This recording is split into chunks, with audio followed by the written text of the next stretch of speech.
This coming Saturday, January 27th, is the anniversary of the liberation of the Auschwitz death camp in 1945. The United Nations has named it Holocaust Memorial Day. It's the annual International Day of Commemoration to remember the victims of the Holocaust. That means that people all over the world will pause to remember the people and the stories that were part of this terrible chapter in human history. But remembering the Holocaust isn't just about looking at history books and old pictures. In my family, and millions of other families around the world, the Holocaust is a story about real people. Grandparents, moms and dads, and teenagers. It's a story of intolerance and fear, of blame, anger, and of millions who died. But it's also a story about survival, hope, and love. We can learn from remembering and telling these stories. So we asked my mom, Iris Safrir, to come in and talk to us about her story and what she thinks about on Holocaust Memorial Day. One thing that I think is really important is to really remember that when we say 6 million Jewish people were murdered during the Holocaust, these are real people. The way I work to comprehend this is I reflect about our specific family story.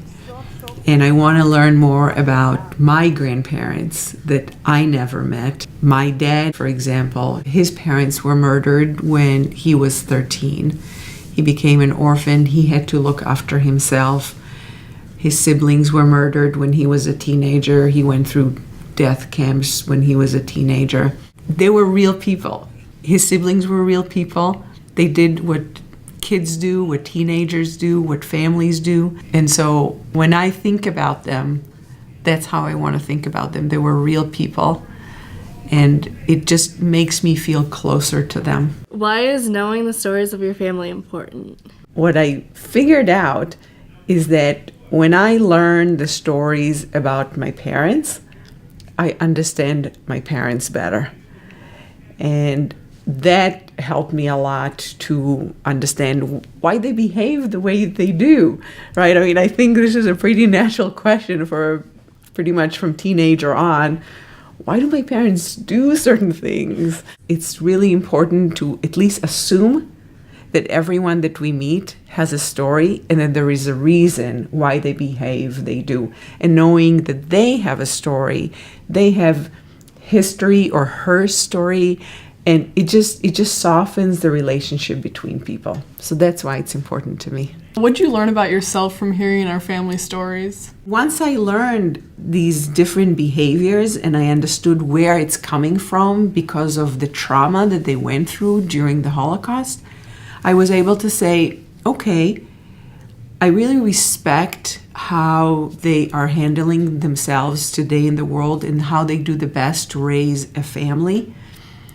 And I'm going to choose what from their behavior patterns I would like to do and what things really don't belong to me. For example, my parents were really, really scared of dogs because the way the Nazis used to use dogs to attack people during the war. And when I grew up, when I was a little girl, I was really afraid of dogs too.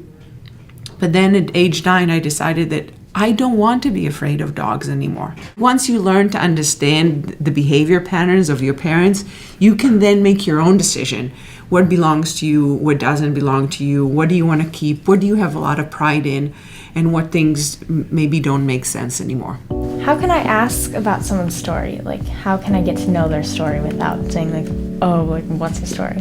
I believe that we can start with very small things. For example, when you were a kid, or when you were my age, a teenager, what holidays did you use to celebrate? Or what kind of foods did you eat? So those are very, non-threatening questions. Everyone eats, everyone celebrates. And I think it's a really good entry point to then ask more questions.